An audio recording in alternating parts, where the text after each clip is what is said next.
Diyos Ama ni Hesukristo, kami ay liwanagan mo at tutugon kami sa iyo.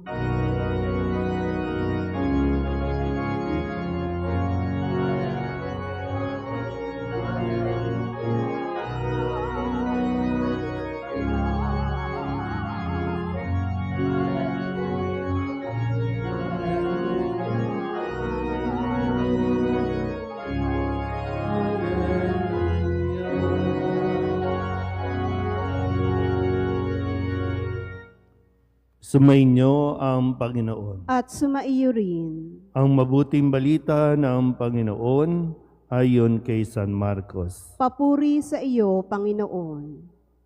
Noong panahong iyon, dumating sina Jesus at ang mga alagad sa Betsaida.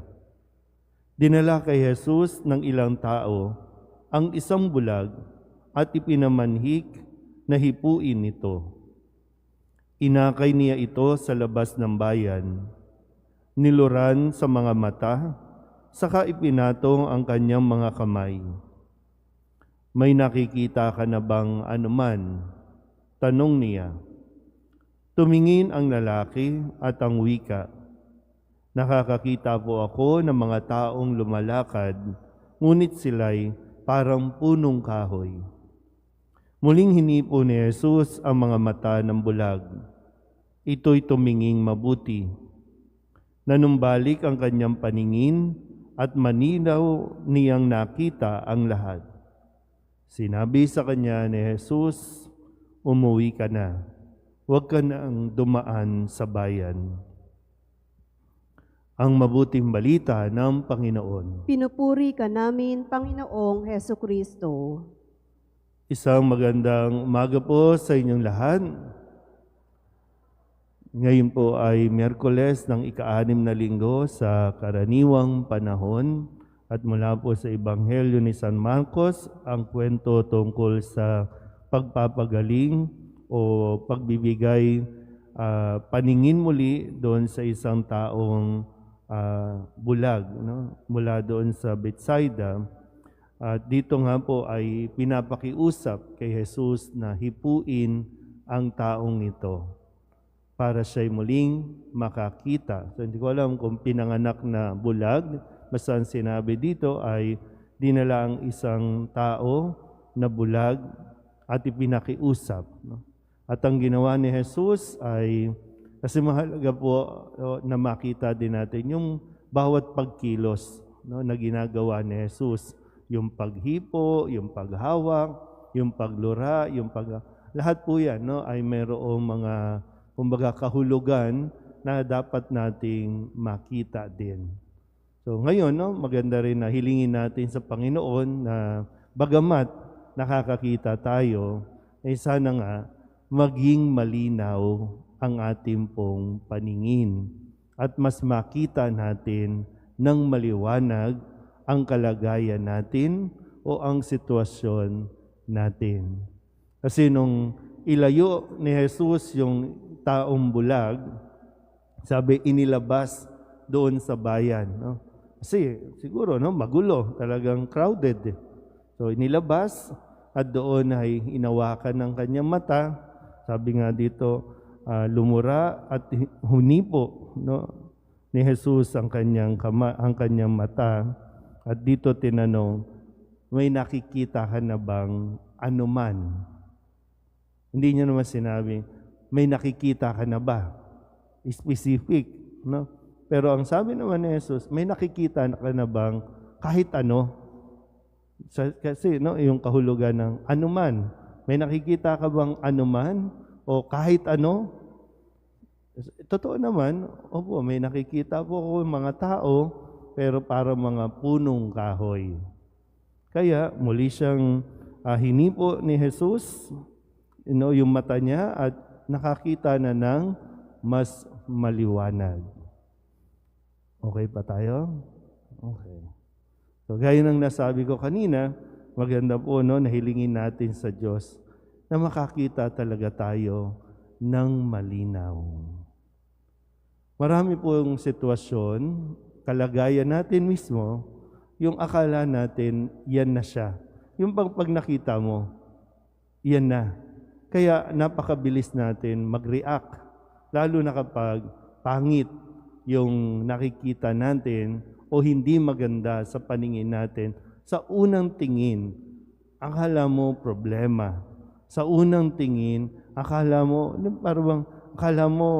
pabaya. Sa unang tingin, akala mo irresponsable. Sa unang tingin, akala mo walang pakialam. Pero yung paanyaya sa atin ngayon, tingnan mo ulit.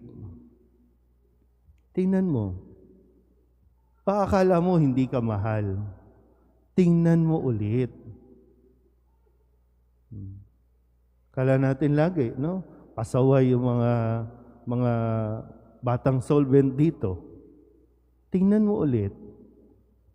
Pasaway ba talaga o sadyang walang nag-aasikaso o walang nag-iintindi? Tingnan mo ulit.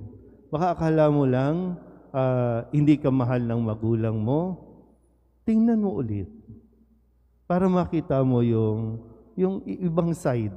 Mas makita mo ng malinaw yung kanilang ginagawa na hindi yan yung walang pagmamahal sa iyo, kundi baka mas makita mo na mas lalo ka nilang minamahal.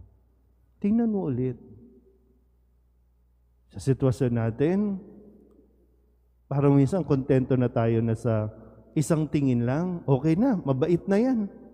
Pero tingnan mo ulit, baka ginagamit lang tayo. Ginagamit ka lang. Kala mo matulungin. Tingnan mo ulit. Minsan, akala na okay na yan. Biro mo, ang bait-bait nila kasi binibigyan tayo ng ayuda. Binibigyan tayo ng 5 kilong bigas.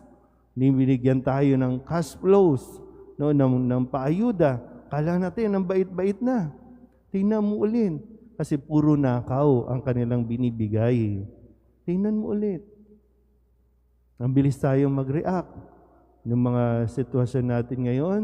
Kapag ang isang ordinaryong tao, nagsalita, nagbiro, patayin yan, ipakukulong na agad. Agad. Tingnan mo muna. Kasi kapag ang isang politiko nagsabi ng patayin yan, joke lang yun. Huwag niyong seryosohin. Tingnan niyo ulit. Ano ba ang kalagayan ninyo? Baka tingnan mo, no? Akala mo kawawa ka? Hindi ka naman kawawa. Tingnan mo ulit. Akala mo walang gustong lumapit sa iyo, makipag-usap sa iyo? Tingnan mo ulit kasi baka ikaw yung ayaw magpalapit, baka ikaw yung ayaw makipag-usap. Tingnan mo ulit. Kaya isang grasya na hilingin natin sa Diyos ito. Nakakakita tayo, pero baka hindi malinaw. At tanging si Jesus ang gagabay sa atin, ilalayo tayo para mas makita natin yung mas malaking picture, mas makita natin na mas malinaw yung sitwasyon. Di ba? Tama naman po, no? Minsan kapag nasa loob ka ng crowd, hindi mo nakikita yung ibang anggulo. Pero kapag lumayo ka ng konti, mas makikita mo yung iba pang anggulo ng buhay. Amen?